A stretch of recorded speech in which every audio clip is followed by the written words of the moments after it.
Hi, I'm Ryan Jespersen, and you're listening to Coffee in the Park with Jennifer and Cam.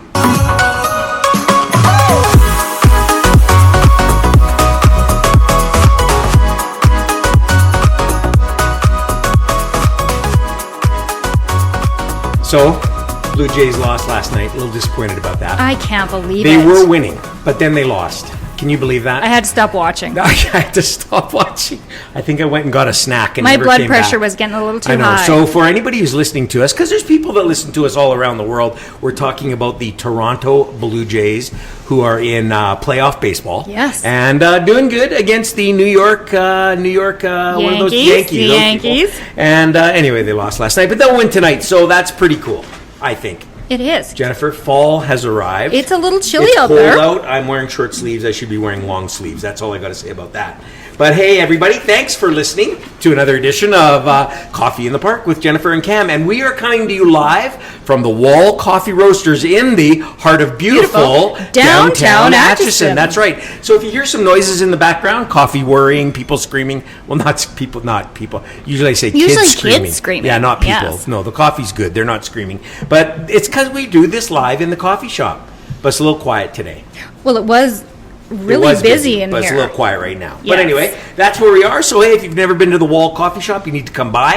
And they got some specials going on. What are their specials? Apple spice latte. Apple spice and latte. The Maple London Fog. Maple London Fog. Yes. I've tried both. They're worth trying. So hey, come on by and grab an apple spice latte or a Maple London Fog, and you'll enjoy it. And we need to tell you that this episode of Coffee in the Park with Jennifer and Cam is brought to you by Our friends at Wing Snob. That's right. And home of fresh, never frozen wings from traditional to boneless. They're amazing. What's your favorite flavor, Cam? My favorite flavor is Parmesan. Parmesan. Parmesan. And yours? It is the Snobby Q. Snobby Q. So hey, listen, and tonight would be a great night if you need some wings or want some wings or craving some wings. They have 16 different flavors and 4 rubs. And if you can't decide, you get 50-50. Well, Cam, Some of these, some of those. It's opening night of the Oilers tonight, That's so right. why not order on Skip the Dishes? I think they got a special thing They on do. going, They have an Oilers pack, I believe. Yeah, on their website. You'll need to check it out. 10 locations in the city of Edmonton and some of the best wings you'll ever have. Check them out at www.wingsnob.ca. Amazing wings. Yes, and amazing. Cam, we also want to give a shout out to our friends over at M-Print, Sign and Print Solutions, right here in Atchison. That's right. They do a lot of printing for us at Coffee in the Park with Jennifer and Cam. And they do business cards, brochures, and they do wide format. Wide format. Cam, did you know they wrapped a helicopter? I didn't know that. It's Did amazing. they really? They did. A whole helicopter? Motorhomes, vehicles. Really? A whatever whole you helicopter? need. Well, okay, that's pretty cool. And so you'll find them on www.imprint.ca. Some of the best printers you'll ever find. And we mean that honestly. They really are amazing. So you'll want to check them out. And they are, like we said, the preferred printer of Coffee in the Park with Jennifer and Cam. So check them out for all your printing needs. That's right. Awesome. I'm excited about our guest. Cam, are you ready to get into this? You know why I'm excited about it? I'm just going to say it right off the top. Because he's like a professional. Like, we're amateurs. Like, you and me, we're like let's be Cam, honest. he's a podcast professional. He's a podcast Listen, professional. this is the first time we've had a podcast We've never had professional. a professional podcast. Can you say that 3 times in a row? No. No, just like Unique New York. Can you say that 10 We're times not in a row? going to retry that. I asked you the other day. Anyway, we're getting off. But this is so exciting because, I want to learn today. And so this is going to be really great. So, why don't you introduce him? Our guest today is none other than Ryan Jespersen. Welcome, Ryan. Well, thank you, and I have a bone to pick with each of you. Okay. Here we go. I walk into this stunning location, this beautiful coffee shop, Yeah. and neither of you think to mention to me that I could get an apple spiced latte or a maple London fog. This Americano's fabulous, Yeah. but, and then because I arrive on an empty stomach, then you go on to start talking about wings for a full minute. Oh, man. And I'm just sitting here Sorry, man. listening to this incredibly effective advertising that you're doing on your podcast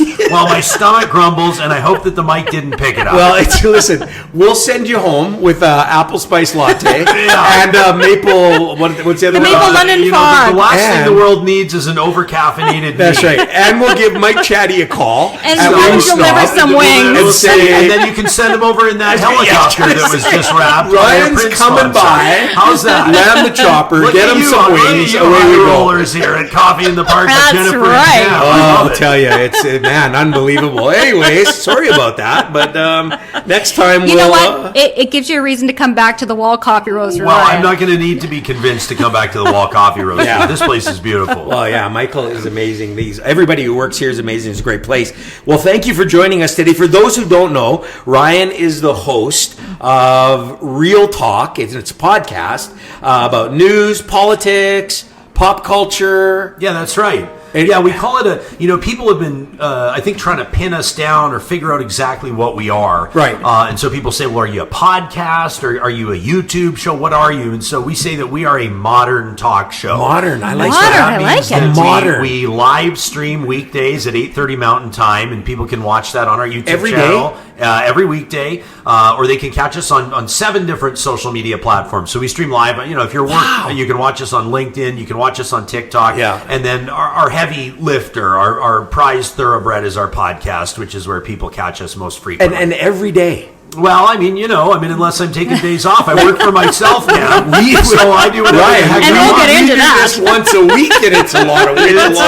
It's Every day. it's heavy lifting, but I feel like. Do you have staff? We do have staff. We have a team. We're a professional outfit. I want a team. We're coming up on our 5th birthday, if Are you can you believe really? it. November 23rd will be How 5 do you years. get a team in Well, want you a know what? podcast Again, team. don't get ahead of yourself because we're going to talk about that. Yeah, we are. Okay, Yeah. yeah. So let the story behind the story. Nice hook. Keep people in later This in is- the episode. This is her job. We'll get to- her job is to keep Cam.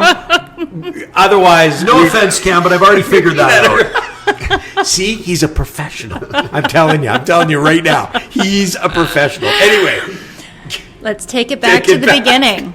So, Ryan, where did you grow up? Where were you born? Where did you grow up? I'm a proud Calgary kid. You are. I was Calgary. born and raised in Calgary, Alberta, in the beautiful neighborhoods of Woodlands, Woodlands. Parkland, No. and Mackenzie Lake. So folks Okay. will know that I emigrated from Calgary's southwest Yes. to the southeast. Right. All the way up until I graduated high school.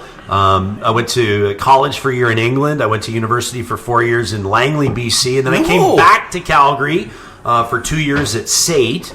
And then I started my career in Calgary, then to Red Deer, and then here in Okay. Edmonton, where I've been for 20 years. Langley, Trinity Western. That's right. Is that where you went? That's where I went. Come on. Yeah, I'm a graduate of their No. communications department. Yeah. So I have a BA in communications, Right. and I was editor-in-chief of their student newspaper, The Really? Mars Hill out there. The which Mars Hill? Which is really kind of what lit my fire, to be honest. Yeah. Yeah. Okay, I lived in Langley for 4 years. That city has So exploded. I know. I lived mean, there a long time ago. I think Langley, Yeah. I don't know if you've been back recently, I don't know if you'd recognize it. I don't think I would. And Langley is, it's always been let's say a bedroom community Yeah. to Vancouver, but it's Yeah. huge in its own right. It was right great now. while I lived there. It was really awesome, and I enjoyed every minute of it. Then we moved to California. But yeah, it was really cool. It was good. Amazing. That was a nice little humble brag Yeah. that he moved to California. Well, but he Well, moved back. So, I moved back. Yeah. Long story. Another podcast. Anyways, yeah. For another day. Another day. That's right. So yeah. Ryan, what did your parents do growing up? Like, what was your kind of background in Calgary? And Yeah, my dad was a physician, a family physician, for 40 years.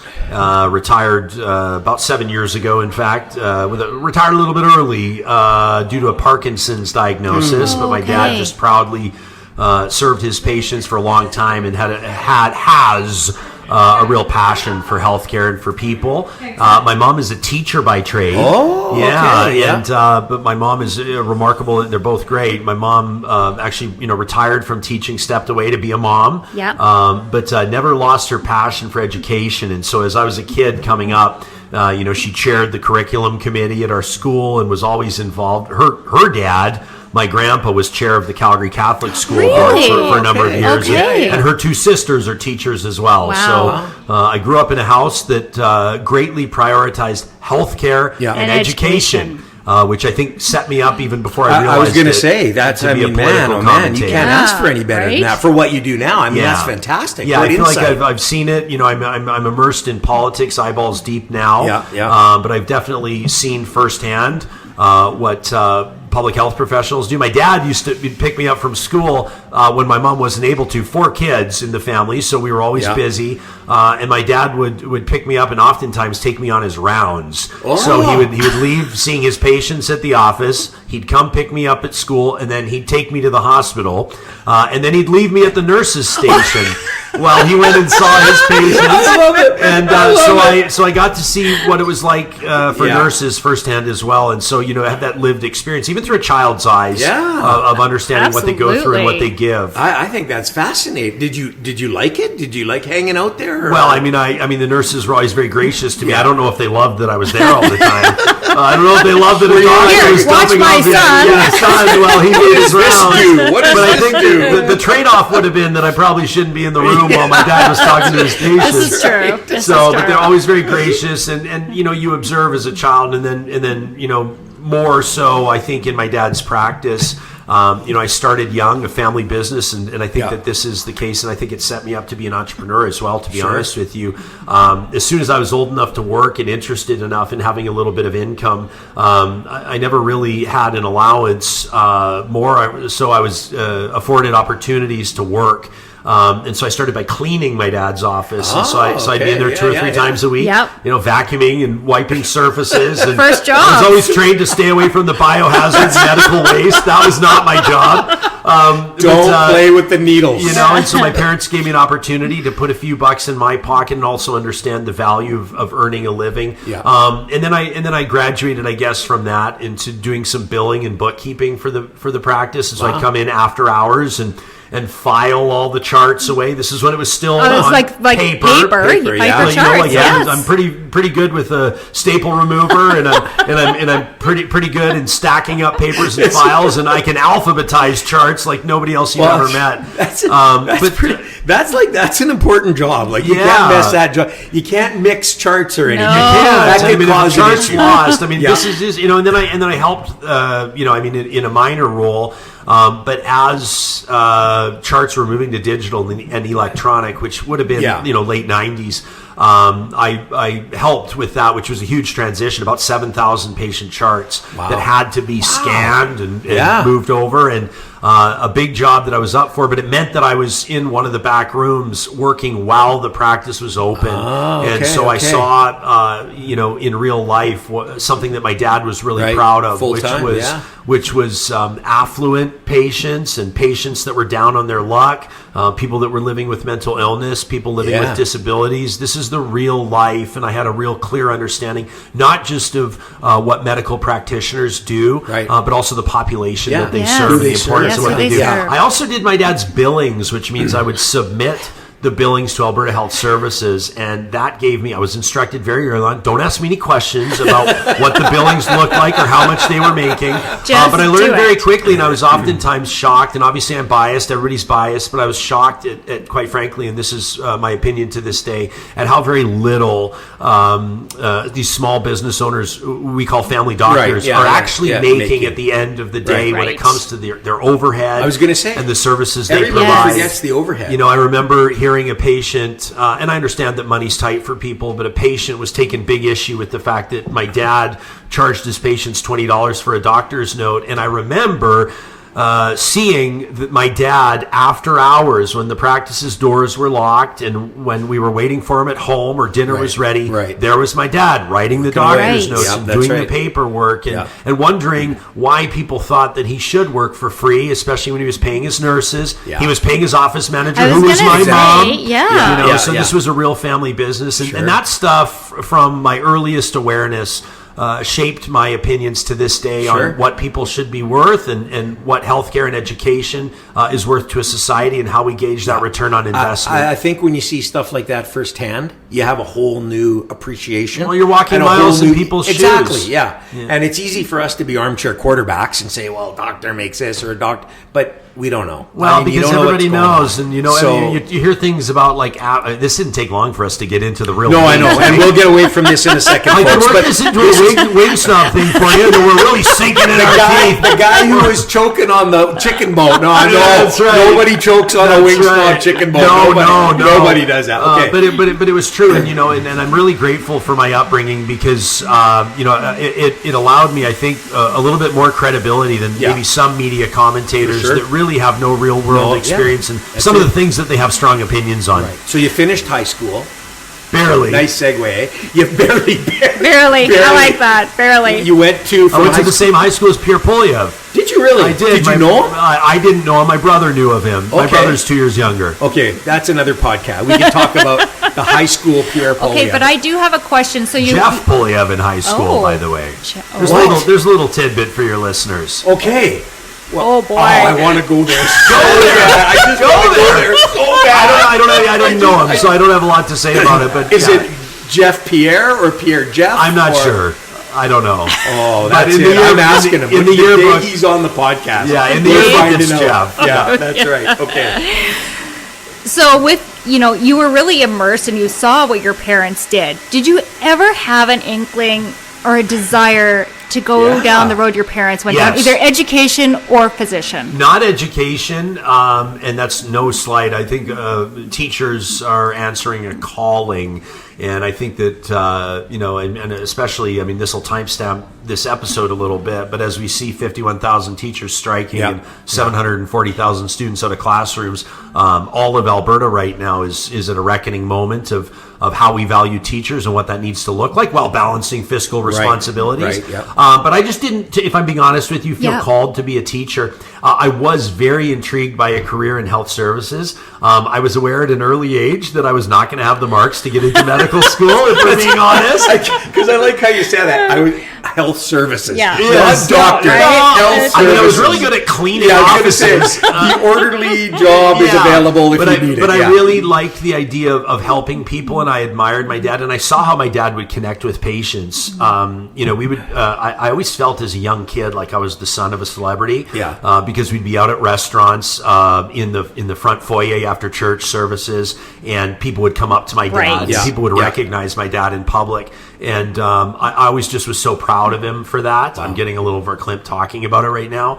But at the end of the day, I actually when I started university, my first semester was sciences, and I hadn't ruled out the idea. I was actually intrigued by a career in chiropractic, to be Okay. honest with you, Yeah. which is Yeah, interesting. It Any is. of your Yes. followers and listeners Yeah. that know, there's not always been alignment in perspective. it's No pun true. intended. No. That was actually a great I was going to say, chiropractor that's joke. well done. You know what? No alignment. I I love that. stumbled right well into, done. into well the dad done. joke Yes. there. Yeah. But there's not. They've not always. And I'm not trying to start fights where there's none. Right.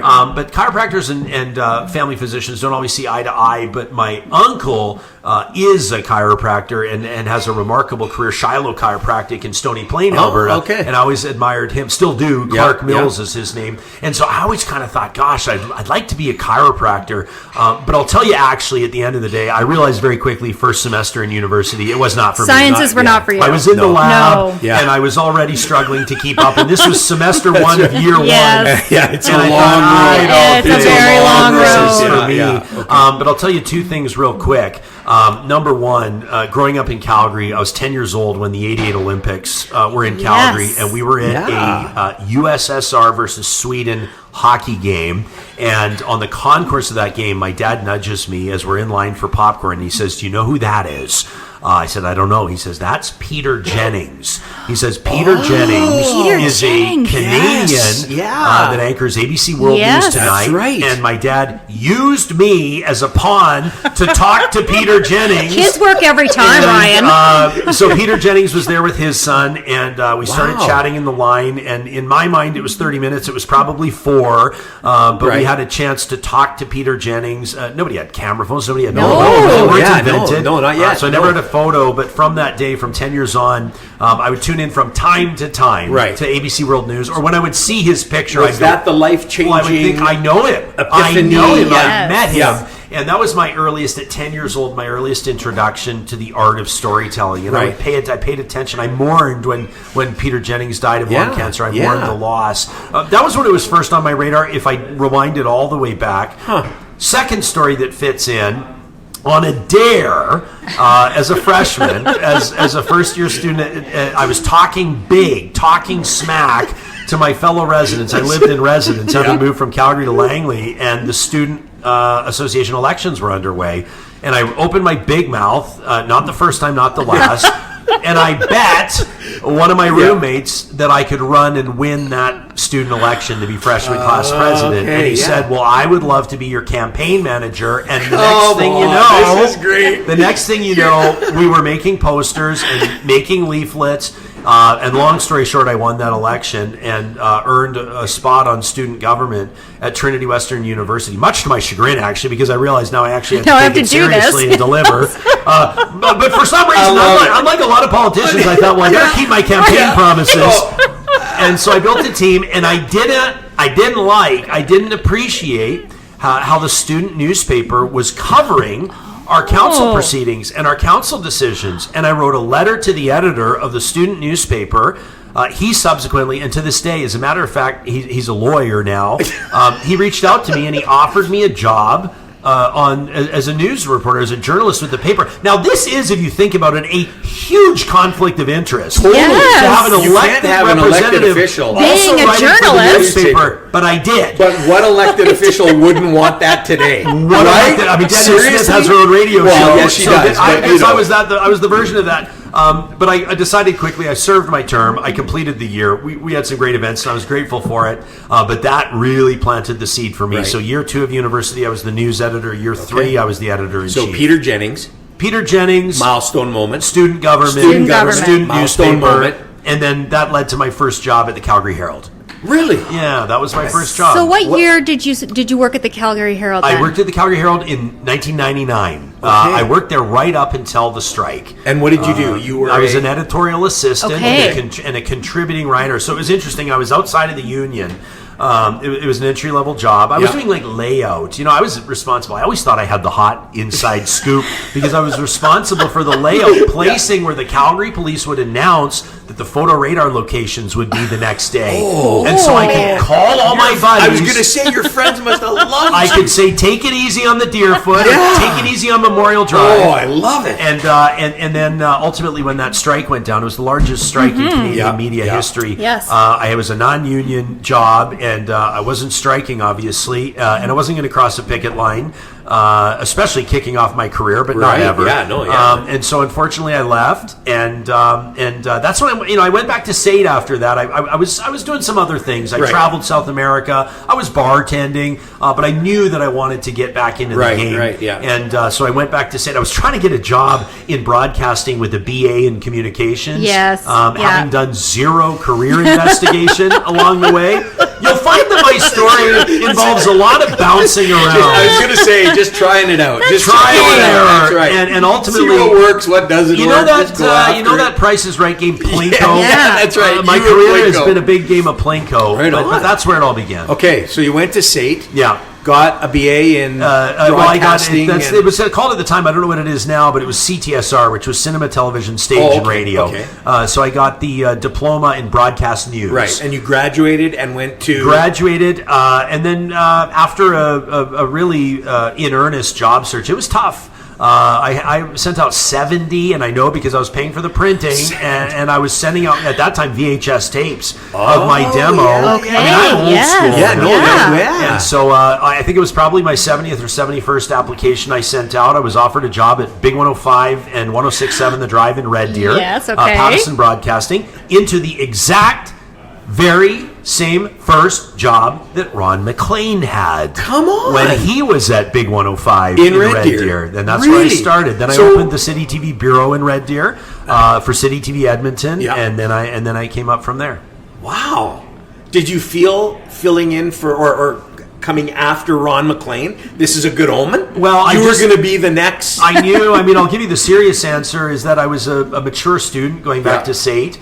and I graduated. I graduated State in 04. I'm a 77 born, so I was like 26, 27 when I graduated. Yeah. Which is panic city if you're mid to late 20s and you don't have a career kicked off yet. And so what I knew as I moved to Red Deer to make in 2004 $19,000 a year. That I was going to have to move quick, and I was going to have to make an impression, and so that's what I set off to do. Yeah.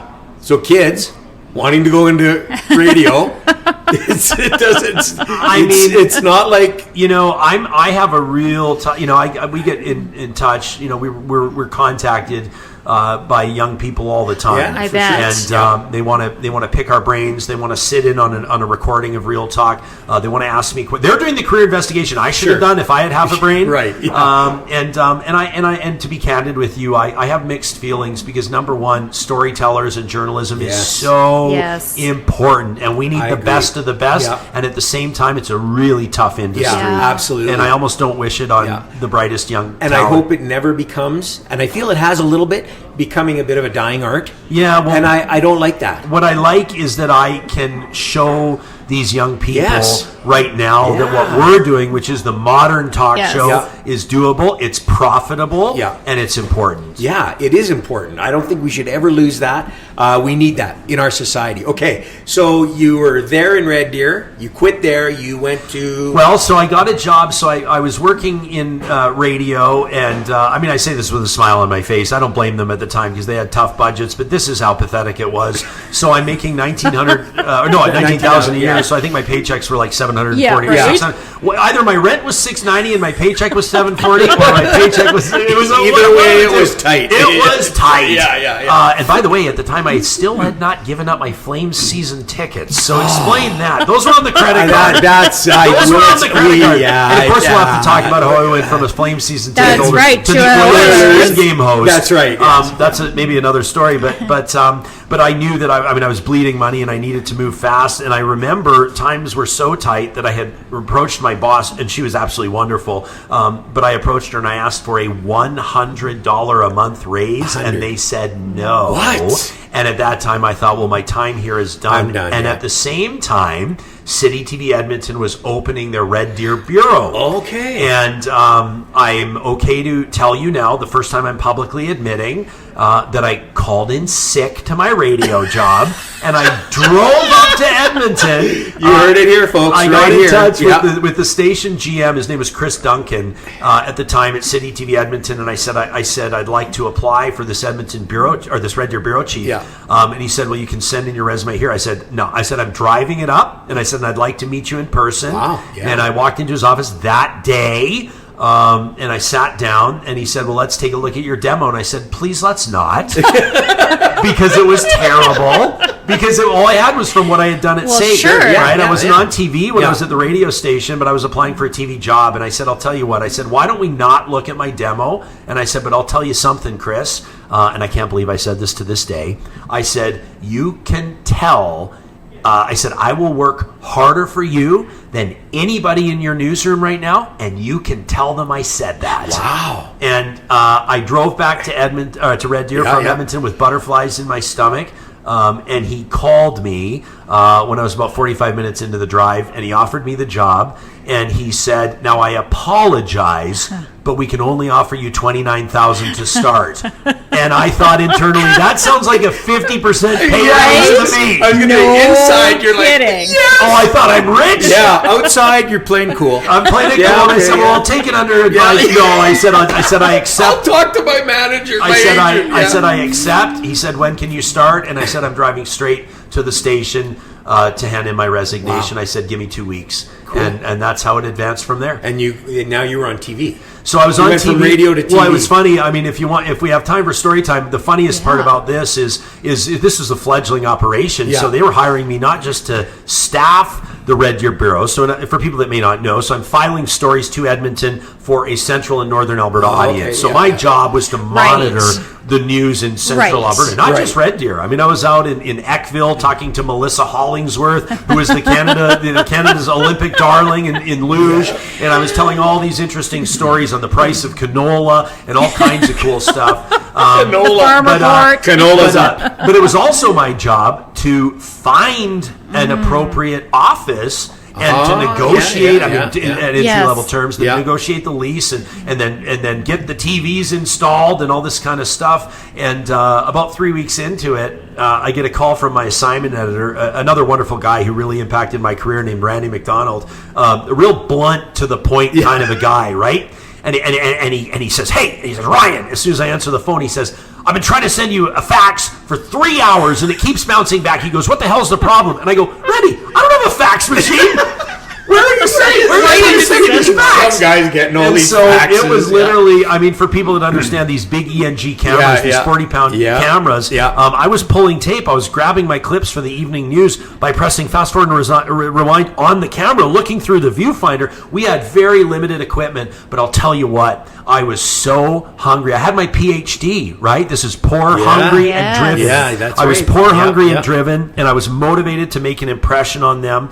And I was there for 10 months until I got tapped on the shoulder and called up to Edmonton. Wow, that's fantastic. I love the story. That is It's a great story. And I hope that young people, regardless of the career that they're pursuing, recognize that you have to show that out of the gates. Everybody talks about I'm out there. I'm a Gen X. I know there's millennials, there's Gen Z, and whatever's coming after them, but I know that people talk about a lot of the kids these days, have this sense of entitlement, whatever. I'm not sure I buy into that. I see a lot of motivated young people. But I will say this, that there is no substitute for hard work. And employers are always going to be looking for the young person that's eager to make an impression. Get out there in their workplace. Sell yourself. But then live up to it. But sell yourself. You better deliver. Because you'll be out as soon as you're in. That's right. They'll sniff you out quickly if you're not delivering. That's just great. Okay. Okay, wait.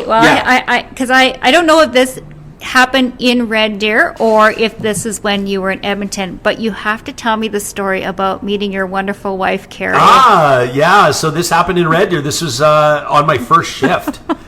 So we walked at the TV station. First shift at the radio. No, the radio station. My first, your very first shift. And thank goodness I wore decent clothes and had a haircut, right? And so my wife, Carrie Skelton, she's a well-known content creator. You can find her on Instagram.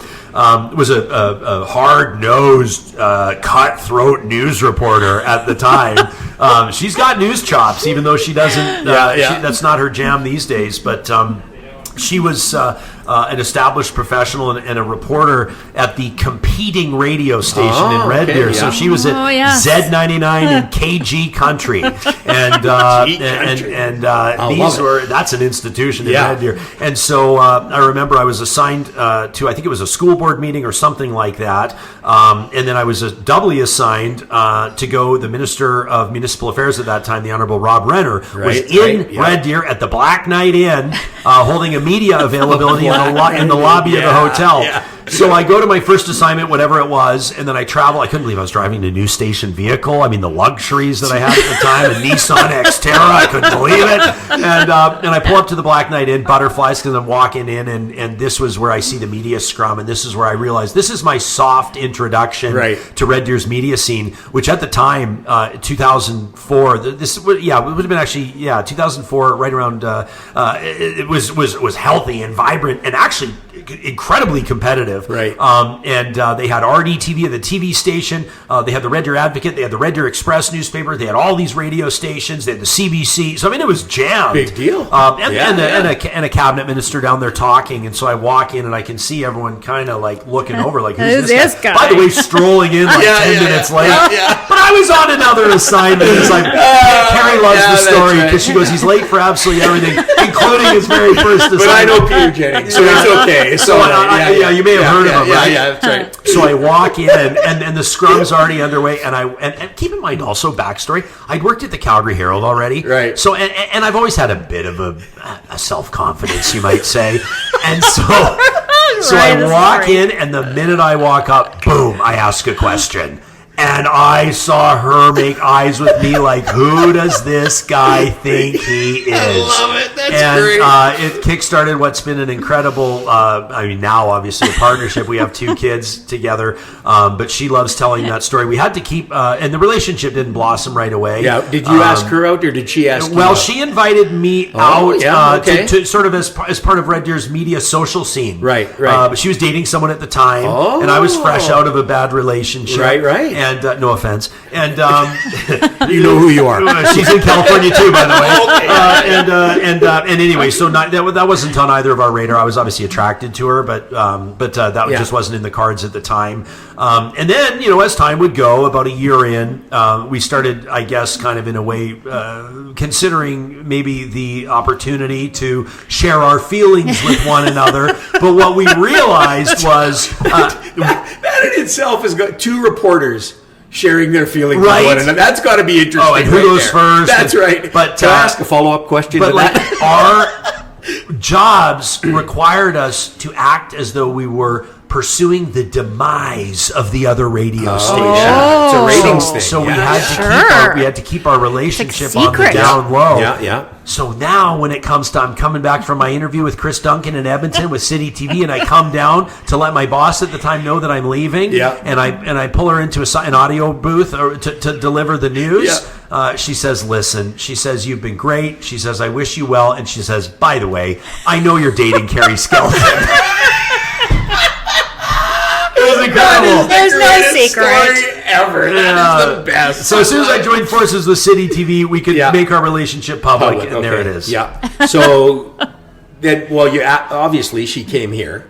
So we distanced dated for a while. I moved up to Edmonton. She was still doing her thing in Red Deer for about a year. And then when she was able to secure employment with a morning show, her first job was with Rob and Audie. I mean, Edmonton Up FM 99. legends. Yes. So that was where it was actually. So it was a country station called Big Earl. It was 96.3. And when they rebranded to become Capital FM, it was Rob and Audie with Carrie Skelton in the morning. So that was what brought her to Edmonton. All right. Wow. That's just great. I love that story. Yeah, life comes at you fast. Okay, so now you're on TV. Yeah. Full time in Edmonton. Yeah, I mean, a junior, cool. They didn't call me a junior reporter, but that's what I was. Yeah. And so I was a video journalist. I was a videographer, which is now par for the course. Yeah. Nobody really, aside from maybe the CBC, has shooters and editors. Everyone's doing it themselves. But I would shoot my own stuff. I'd bring it back. I was lucky enough to work with an editor because that's not my strong suit. It's like, it's just editing is its own special skill. And but I would work weekends. I would fill in. I remember I got to host the 11 p.m. sports on the Saturday night when they used to have that. Yeah. What a thrill for me. And then I know Gene Principe has been on your podcast. Yes. This is one of my favorite stories to tell. This guy has been pure class from the very first moment. One of my very first assignments when I came to Edmonton was to go to Rexall Place. Come on. And to interview Sean Horkoff, who was on his way to the NHL All-Star game. Right. And I came in and I was shooting for myself, these big cameras. I had a microphone in one hand and I was trying to get in. And now you're talking National League reporters. It's a whole different thing. Sportsnet and the Journal. All and the big everybody's ones, there. And I'm lying if I say I wasn't intimidated. And I'm trying to get the shot and I'm trying to get into the scrum and all the cameras are there. And you know what? I feel this hand and Gene Principe takes my mic for me and puts it into the scrum so I can use both hands to run my camera. Yeah. And I love telling that story because Gene Principe has been pure class from the minute Isn't he, that I though? moved to Edmonton. He is a class I love that 100%. guy. Yeah. I love that guy. He was so willing to come on the podcast, and we're just this little podcast, and he was like right here. He's doing just his an thing. overall great human being. He's a big deal. Yeah, He he is. And his wife's wonderful, and she's going to win in the riding, and so it's going to be But great. you know what I'll say Anyway. is like Gene didn't know that 20 years later Yeah. somebody was going to be telling this story on a podcast. Absolutely. He did He that just did it. because he Yeah. saw a young, or I wasn't young, but that was part of the problem. I was 30, but he saw someone that he didn't even recognize, somebody that was obviously new, struggling. He knew that I was either going to have poor audio or poor video based on how I was trying to juggle it, and he helped me out. Wow, that's fantastic. Okay, so you're there now. Yeah. Where you go from there? So I'm a journalist. We're doing the quick. I'm doing the VJ. Coles notes I'm doing the VJ thing. I'm covering I'm covering like sort of stories that are important, but they weren't leading the show. They weren't leading the broadcast.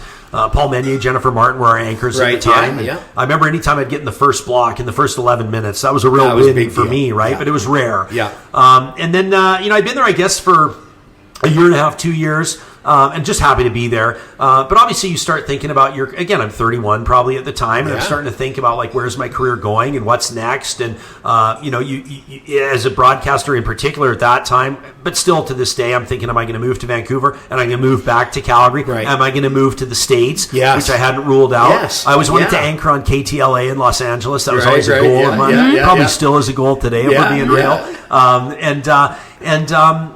As chance would have it, one of the hosts on breakfast television was away on like a 2-week vacation, and they needed somebody to fill in remotely for the legend Bridget Ryan.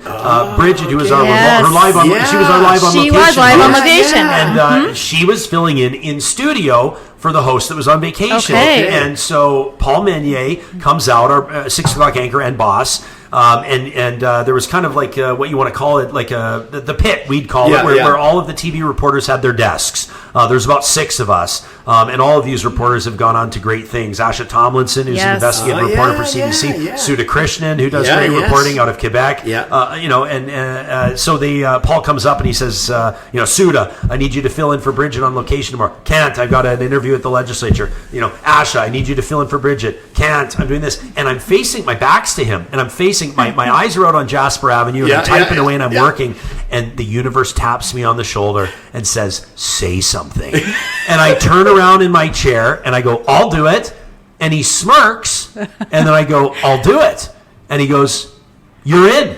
And he goes, tomorrow morning, Belrose Composite High School, it's the bike-a-thon, and you're filling in 7 live hits, 4 minutes apiece. I said, I'll be there. Wow, okay. And then I soiled myself.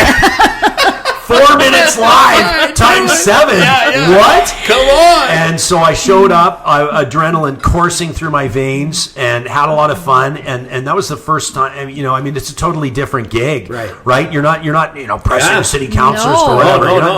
You're having fun. This is it. You're the personality. You're the live on location guy. You're the life of the party. And I guess he saw. I was green. But he saw something in me. That was a Thursday. He said, you want to do Friday? I said, I want to do Friday. I did the Friday show live on location.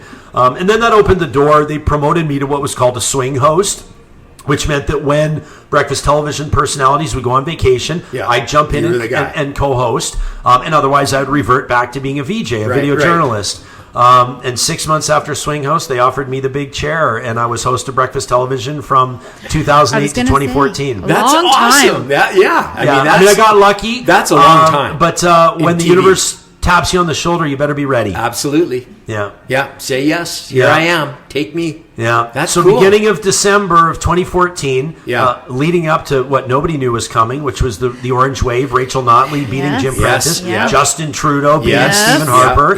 I felt total political shift in Canada and the province. Massive, like a generational political shift. And I was feeling it, and I was feeling the energy. And although I was doing, and I mean no disrespect, because I loved my job at breakfast television, I was doing cooking segments, I was interviewing comedians, but I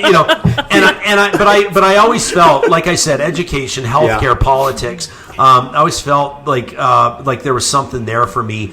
And I started doing these little bits of commentary on BT, right? And I would start really giving hot political takes. And I was getting subtle reminders from management, like you weren't the political. This is not your job. This is not your assignment.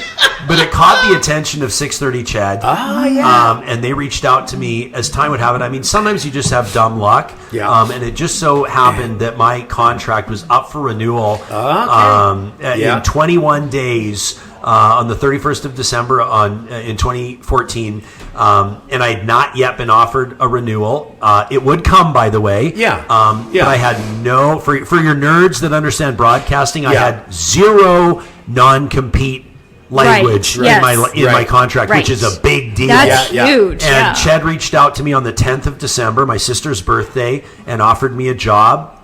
They asked me what my non-compete was. I said nothing. They said, when can you start? I said January 5th, and I signed. Wow. And for people, again, like we have listeners all over the place, 630 Ched in Edmonton was the station. It really was. Like it was Back the in the AM day. Back in the station. day, And absolutely. it was, And not just the station, but the 9 to Yes. noon Yes. Yeah. time slot. That's the right. flagship time slot. You go back to when I was pulling the staples out of the charts in the medical practice, my dad's practice.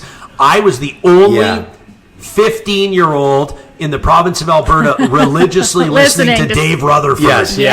And the fact that I was being offered the Rutherford time slot blew my mind. And Dave Rutherford was an Oh my icon. gosh. He was an He institution. was an institution. Yeah. He was everybody. Well, every adult. I mean, he had that job for 25 years. He did. Yeah, he was amazing. And now you have this job. Now I have this job. Incredible. Well, and you think that I was nervous when I had 7 times 4 minute segment Now at you're Belrose filling Campus in at high for Dave school? Rutherford. Now I've got, not filling in, Well, now I'm taking taking over. That's what I mean. But Yeah, now, you're the but guy. now it's 3 hours, Yes. and Yeah. now you're taking phone calls, and now everybody's listening at that time anyway. And boy, oh boy, was that a level up for me. Man. But that was when I felt, I mean, I could not have been more thrilled. Right. Did you And, feel you'd reached the pinnacle? I Was did. that it? That I was did. it? Yeah. I mean, not from the salary standpoint. No. You know, there's still some work to be done there, and that's the reality of radio these Sure. days. But absolutely, when I And showed how up, long had you been married now? You're married. well, I took the job January 5th, 2015, and March 22nd, 2009 was my wedding. okay, So okay. I've been married for Yeah. 6 years. So this is pretty cool. This is going This great. is cool. Your This wife's is happening, doing well. and we can buy You're a house doing now. well. Yeah. Yeah. Cool. Yeah. We can start talking about having a kid. Yeah, and yeah. all that kind of stuff. Oh, that's awesome. Okay. So how long were you there? I was there right up until the day I was fired, which was September 25th of 2020. Yeah, so I was there for about 5, 6 years. And that was a big deal. Me getting fired? Yeah. You're telling me. No, for you, I know. yeah, I'm sure for you it was the bigger deal. Yeah, it was a big deal. In the media world in Edmonton. That was It was huge news. Yeah, Huge. it was on the front page of the It- Journal. Absolutely. It was huge. And that's really difficult Yeah. as an individual, Yeah. as a human, especially because I mean, I'll speak frankly. It was it was very political. Yeah. And I think that it was spun in certain ways depending on who you're listening to. Yeah. I had had a. Do you want the real story? Yes. You give us No, No. do Coffee Yeah. in the Park listeners Yeah. want the real story? Well, yeah, they would. So For what's sure. particularly strange about this for me is that Jason Kenney, when he was a young elected MP, was my parents' choice, and I lived in Jason Kenney's riding in South Calgary. Okay. And so we didn't have a lawn sign on our front lawn. We had a 4x6, Jason Kenney sign on our lawn. My parents would host fundraisers in our home for Jason Everybody Kenney. knew who you were voting for. When I got accepted into SAIT, I sent Jason Kenney an email in my early 20s to let him know that I had been accepted and maybe one day I'd be interviewing him, and he responded. Wow. So I want people to know that there was history Of there. course. Again, now- so Jason Kenney was a prominent member of Parliament for many years, until he and was then the he Premier became of Until he was the Premier Premier of Alberta. a Yes. senior Yeah. cabinet minister. That's right. He was Stephen Harper's right hand man. Yes. That's right. He was the guy. And so when it came time to where the political climate was at in 2015, everything got turned upside down. Rachel Notley wins, Justin Trudeau wins, Yeah. and what would be wins for any talk radio host, for example, getting the Prime Minister of Canada in his studio, like I did. Yes. Having an exclusive in 3 the weeks first ago. interview with the Yeah. but I mean the first No, one. the first time, okay, yes. way back. So, yeah. so we bring in Justin Trudeau into the 630 Ched studio for an exclusive, right? Yeah. That's a big deal. Yes, Yes, yeah. to get the Prime I Minister. have Rachel Absolutely. Notley's first interview Yes. as Premier of Big Alberta. deal. That's a big deal. Huge. How do you think that lands with the conservative audience at Right. 630 Ched? Right. So they think I'm a left-wing plant. They think I'm an operative because I'm not hurling insults and calling them names. I'm doing objective interviews. Right. And it was a very interesting time. I'm a progressive conservative. That's how I describe myself to people. People always try to pin me down on the political spectrum. I say I'm a small p, small c progressive conservative, and I conducted myself accordingly. But if I have to go back and identify kind of where it all began at Ched, it almost started at the very beginning off on the wrong foot, which is crazy because we quadrupled our audience share when I was there. The show was sold out. But the conservatives in Alberta didn't necessarily like me because I was not actively opposing the government every single day, right? And so that's that's kind of where it all began. But again, as a journalist, Yeah.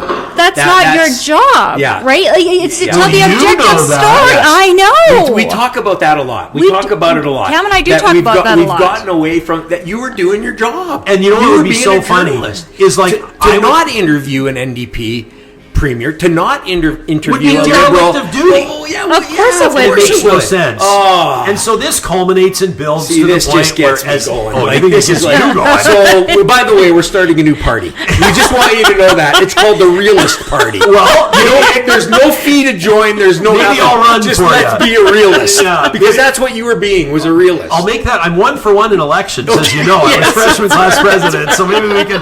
But With a little conflict of interest, Yeah. but we won't talk about that. But so I won't get too much into the minutia, but Yeah. I will say this: there were hard feelings behind the scenes, and what became particularly interesting is I had forged a friendship and a professional relationship with one of my idols to this day, a huge influence in my career, and that is now Senator Charles Adler, Wow, who was the yes. host of Charles Adler, Adler Tonight. yes. He's an RTDNA Lifetime Yes, Achievement Award winner. yes. This guy was talk radio that's in Canada right. Again, for 30 those years. listening, not in Canada, Charles Adler was the guy. The he guy. was, and nationally, He was not Rush just Limbaugh. locally. He was Rush Limbaugh in Canada. What a Yes. great way to put it, because Right? he was national. Yeah. And in those days, and well, even there weren't many national people. That's in right. Canada, and he was national. So here's- and everybody listened to him. So here's the true story of what happened. So Adler taps me on the shoulder. I think it was the 4th of April in 2019.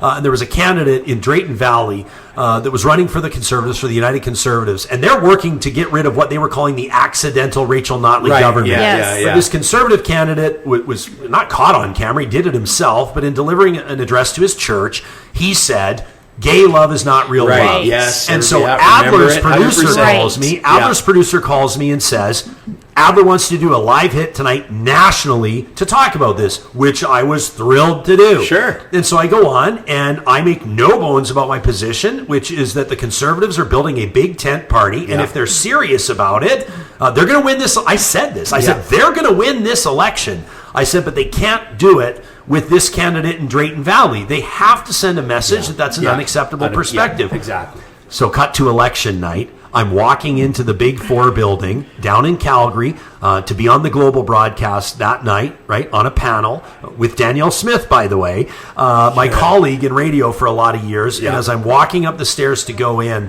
the man who I've known well, who would go on to become Jason Kenney's director of communications, walks up beside me and says, "You will never get an interview with the premier." And I walked in that night realizing that the stakes had changed. And that culminated over the course of the next number of months. That was April 2019. I was fired September 2020. So I was able to last it for about 18 months because our ratings were so strong. But it ultimately got to the point where I got into a bit of a bickering bit with an Edmonton city councillor Yes.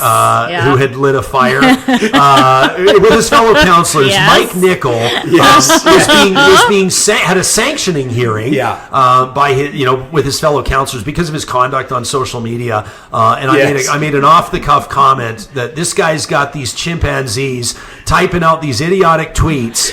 And I'll get serious for a quick second because I don't think there's anything funny about the allegation. But his office argued that I had racialized the matter. Right. Obviously, that's not a racial I was comment. going to say, again, politicized, behind the scenes. Everybody can people picture working. the chimpanzee 100%. with a cigarette in his mouth, yes. typing at the typewriter. Yes. But that was very difficult because then ultimately when I was fired and there was blood, and I received word. I mean, this is the inside scoop for your listeners. I received word from a friend who works in crisis comms, and she says, "I can tell you that the Chorus Executive Board has been contacted by the Premier's office," and she said, "You're gone." And that was it. I was fired on September 25th of 2020, and Real Talk was born on November 23rd. So, okay. Oh, yeah. At this point, Ryan, did you have any inkling that this was ever going to happen to you in your career? Getting fired or starting something No, new? well, yeah. the whole getting fired piece. You thought you were I had safe. I had a 20-year plan. Yeah, I mean, I was, the only reason I thought that I would leave 630 CHED was to go host a national show. Yeah. And Adler had hosted his national show out of Winnipeg for years. Yes, he had. So as a matter of fact, because I was also the Oilers in-game host, I was the Jumbotron guy Yes. for 6 plus COVID interrupted. Yeah. I didn't see any reason for us to leave Edmonton. I've always been very proud to be from Alberta, but I did have an aspiration of a national show, which I guess I now have. I never. Getting fired was not on my. You have not on more my than a bingo card. national show. You have a global show. Yeah, really now. 37 countries last month. Yeah. That's It's amazing. So you're fired, and then you start. Yeah, I mean, what else was I going to do? Like, had you ever been thinking about going that podcast. route? Well, the my podcast wife route, or- likes to take credit, and she and she deserves it because she'd been in my ear for a while. I'm being a little more candid here than I expected to be. I'll give you another little tidbit. So about 18 months before I was fired, this would have been the end of 2017, so going into 2018. I was renegotiating my contract. My contract was up for renewal, and we had a very different view on what I was worth. Right. And I still wanted to be paid like Terry Evans. Yeah. And I still wanted Yeah, to be yeah. paid like Garner Andrews. Of course. All these Yes. guys. And I love those guys, by the way. Yeah. And obviously there was a different reality that was not coming. It was already there. Yeah, yeah. And the fiscal reality meant that nobody was getting rich in talk radio anymore. And so it was a really difficult renegotiation where I realized that the writing was on the wall, and I was never really going to be able to achieve what I wanted to career-wise. And I'm just being real with you guys, Sure. salary-wise. Yeah, absolutely. And so I had said to my wife, I don't think I've ever said this out loud. I said to my wife that I signed a 3-year extension, and I said this will be the last contract that I sign with them. But you know you talk about pro athletes that go to arbitration sure. with the teams. Yeah. And when you go to arbitration, the team's job is to try to clamp down as much as they can. And so they talk about everything that you do poorly. Right. And they often talk in sports about how some relationships never recover from arbitration because the athlete hears what the team devalued, really right? thinks, Yes, of course. It gets and back to them. when I for look sure. back on it, although I still showed up like a pro, I realized that there had been damage done in that renegotiation.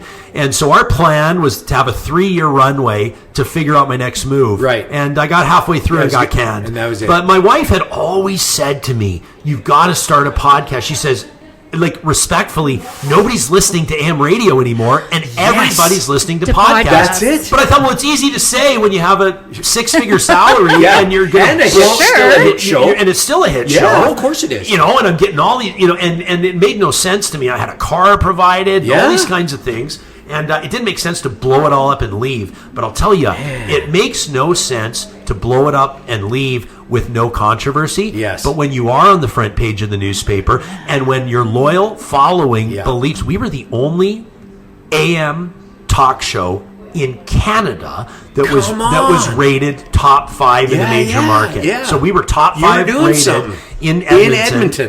Nobody was doing that in Montreal. Nobody was doing that in Vancouver. Nobody was doing that in Toronto.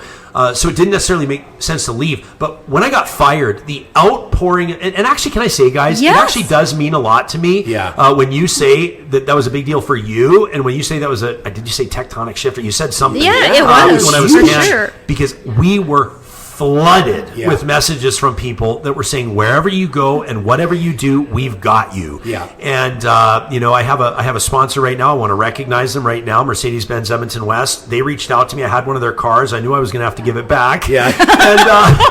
And I love this. The owner, It's done. Here's the car back. they sponsor our feature interviews to this day on Real Talk. The owner of that dealership called me the day I was fired, and he said, "Is it true?" And I said, "It's true." And he said, "The first thing I want you to know is that you've got 30 more days with that car." He said, "The last thing I need you to do is worry about how you're going to get your family around." And he said, "And whatever you're doing next, we want to be a part of it." And Friesen Brothers did the same thing, and other sponsors of mine have done the same thing. Fabulous. And so we started with an unfair advantage, which was name recognition, existing audience, existing sponsorship, and a sense that there had been an injustice. That's right. Controversy. Yes. And so when I posted confirmation on my Twitter, I'll never forget, I was down at my parents' house in Calgary, and I released a statement that I had been fired. Yeah. And my tweet had 9,000 likes, and I thought, we might be on to something here. Right? And good for you.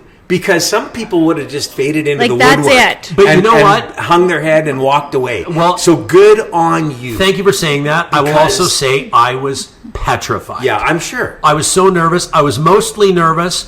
Let's say somebody sinks $750,000 into a new Yeah. restaurant, Yeah. and then nobody shows up on Right. opening night. But if I can just say, I kind of get the sense with you that being nervous or petrified is what drives it's you. one of my best. It's where, it's when you It's do when your you best. thrive, yeah. which is a great trait, a great characteristic. Yeah. It's okay to be nervous. It's okay to be fearful. Turn it into positive. I'm going after 100%. it. Yeah. Yeah. I love that. Yeah. So if we get canceled, hopefully Wingstop will still give us 30 days of wings. Yeah. That's all I'm saying. Yeah.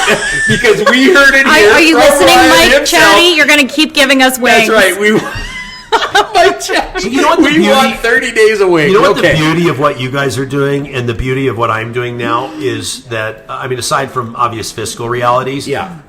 only you can cancel your own show. Yeah. Right? Yeah. There's not, and I have many friends still at radio stations and TV stations. Some of them were just laid off last week. Yes, there was it's another round of gut-wrenching. I layoff. hate to see Yeah. it. Yeah. But I will say this, even if you have a successful show, even if your show is sold out and profitable, you're Yeah. always looking over your shoulder, Yeah. wondering when the guillotine's going to drop on you. Exactly. And we're all lucky. We can say what we want. There's nobody really people either like us or don't like us. They either like you or they don't like you. More like you than don't like you. So they're going to Hey, watch. I love the hate listens Yeah, too. exactly. We'll take anybody. Hate downloads are some of my favorite downloads. That's right. We don't get a lot of hate mail, but then Just Just wait till this episode comes out. ours is coming in a couple weeks when we interview the trainer of the seal and the penguin at the mall. Are you That is really? going to be We honest, are. like ugly on a date. Oh, Wow. But anyway, that's what theirs is going to be. We're going to be picketing out of the wall here because yeah. we interviewed the penguin. Well, That's make okay. sure you loop in some Lucy the elephant stuff. That was So what we you talked really about. wanna- That was going to be You our know. next interview. We want that one too. Yeah. Wow, this is fascinating. This is just, man, I just appreciate this. This is amazing. This is, okay, we're at 59 minutes. We've never done a podcast, and I could go for another 59 I minutes. know. This is incredible. Well, let me, And, I would just say, like, what's taken us to this point, and we haven't even talked about Real Talk, which is fine. Yeah. People can check out RyanJespersen.com and Yeah, find yeah, it. We just absolutely. had Prime Minister Mark Carney in the studio. Yes, she did. That's what I Danielle was Smith referring 2 to. days Yeah, after that's that. right, yeah. We're doing mayoral debates. Edmonton last Friday on the 3rd of October. Yeah. Calgary's is coming up on the 10th.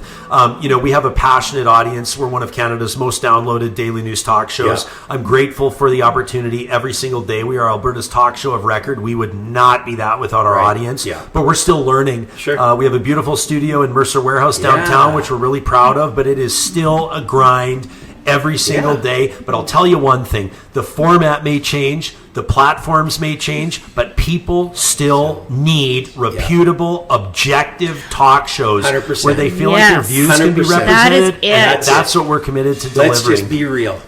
Stay on the realist party, man. Stay there. 'Cause Well, there's that's- some co-branding There opportunities. is some here. co-branding. Listen, Although all this I is- wanna this say is is I I might fair. sue you if you get too close to our brand account.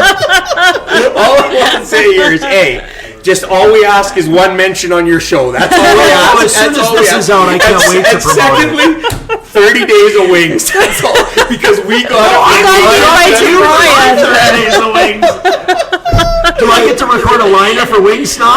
We'll talk to Mike Chatty. We'll talk to Mike Chatty at your end, man. Yeah, You're well, hey, right. and one other thing, and I'm only half joking because you're always closing, right? Yeah. And that's been an evolution for me as well. Is we always joke in broadcasting that we're the teeth and the hair. Yes. And I was always surrounded, and I've tried to throw some names out here in Yeah, this episode to really recognize people that showed faith in me and that have really supported me, Sure. including when I was fired. But I never was producing my own show. I was never selling my own show. I was never promoting my own show Yeah. aside from the obvious. And now taking all of that on as a small business owner and an entrepreneur has Yeah. woken me up Yeah. to that reality. It's a huge challenge. Everything requires a separate skill set. And so this is really pushing me. I'm 48 now. I'm almost Yeah. 50. Yeah. I mean, this is going to be what I do. This will be my life's work. Well, you know what? That was going to be my next question. What's next for Ryan Jespersen? Yeah, well, our parent company, which I own, we're not owned by anyone, but it's called Relay, and we're learning and we're growing and we're producing other shows. We've released 5 different podcasts really? nationally. We've released a sports podcast. We've released a women in politics podcast, and we're really proud of that work that we're doing. Right. And I believe, like I said, that the future is wide open, and we'll continue to expand those offerings. And I do so with those same butterflies, Well, right? and let me tell you, there's always room for the Story Behind the Story podcast. I'm just saying. There you go. No shame here, let me tell you. But I love it because this is, I said to Jennifer earlier, this is why I wanted you on the show, because I wanted to learn. And I've been to school. I've been to school today. That's kind of you to say that. Seriously, I've been to school because we're doing this. We're this little fish, and you're in a bigger pond. Well, we're learning. We want to get there. This has just been. This is unbelievable. I could go another hour. I want to tell your audience something. From the minute that I walked in here, these are the warmest handshakes that I've received. Your eyes are bright. Your smiles are huge. You're bouncing in your chairs. We're doing it in a coffee shop, man. How many coffees did you have before I got here? But I will say it's obvious that you guys are passionate, not just about Atchison and not just about Parkland County, not just where you are here in this beautiful province that we call home, but also about what you're doing and why you're doing it. And if you understand your why, and if you have the passion, and if you understand sort of what means a successful venture, how do you define a successful venture? Then I think that you guys are absolutely killing it. That's great. We got to finish here because we've never gone over an hour. But I don't really care. I don't care if you had to go pee or whatever. Come back. You had to know what you were getting into when you invited me here. Okay, so you have 2 kids. Wyatt and Noah. Wyatt and Noah. Yeah. All right, and they're in school. They're the lights not are right on. now. Not right now. They're with their mom at the Friesen Brothers. That's exactly what they're doing. Yeah, exactly. Yeah, but Wyatt's 10 and he's in grade 5 and he's just loving it. Loves playing hockey, loves playing basketball, loves snowboarding. And Noah's 3. And so we have this wonderful adventure. We've talked about our fertility journey. Our family is just a beautiful family and with the older brother, younger brother dynamic. And I'm thrilled. They're the lights of my life. Fantastic. That's fantastic. Final question, Cam? Final question. That we ask all of our every guests. Guest We Jennifer do. asks every guest this question. It's really important to us. It is. Yeah. Ryan, what is the best piece of advice you've been given in your career or in your personal life that you carry with you to this day? This is from my buddy. Sorry, I don't know why. It's all right. Yeah. It's good. You're trying to make me cry. Gretzky cried. Yes, he did. Yes, he did. My buddy John Raby in Vancouver gave me this piece of advice, and that is that a person should always wear a coat with 2 pockets, and in one pocket a note that says, "I am nothing but dust and ash," and in the other pocket a note that says, "The world was created for me." Wow. Come on. Mic drop. What a way to end it. One day we're gonna, we've done 71, 72 episodes. We ask that to every guest, and we're gonna write a book with all those quotes. I think that's an and incredible that one idea. will be, that's good. That's just good. That's just good. Ryan, where can they find Real Talk? Yeah. Thank you for asking. RyanJespersen.com, 3 E's, no O's. You can find us on every social media platform at Real Talk RJ, and of course, wherever you get your podcasts. Wow. There it is, folks. Come on. That was it today. That was the best. Wing Snob, thanks for all you do. Thanks, Mike. Tonight, if you... I'm literally driving there right now. I was going to say, Parmesan wings. That's right. When you're I don't even think I'm joking. The day you listen to this, Ryan will go tonight. The day you listen to this podcast, go get wings and listen to the podcast. That's and right. Imprint, thanks for everything you do for us. Thank you, everybody. How do we thank you? Make sure you tell everybody about Coffee in the Park with Jennifer and Cam. Tell your friends, tell your neighbors, tell your enemies. If you don't have a friend, make one just so you can tell them about the podcast. And that's it. That's great. It's awesome. I don't know how to quit this one. I just want to keep going. It's awesome. Maybe we'll have part 2. Maybe I hope one day we could do that. That'd be really great. Thanks, everybody. And thank you, Ryan. Thanks, guys. This means a lot. Yeah.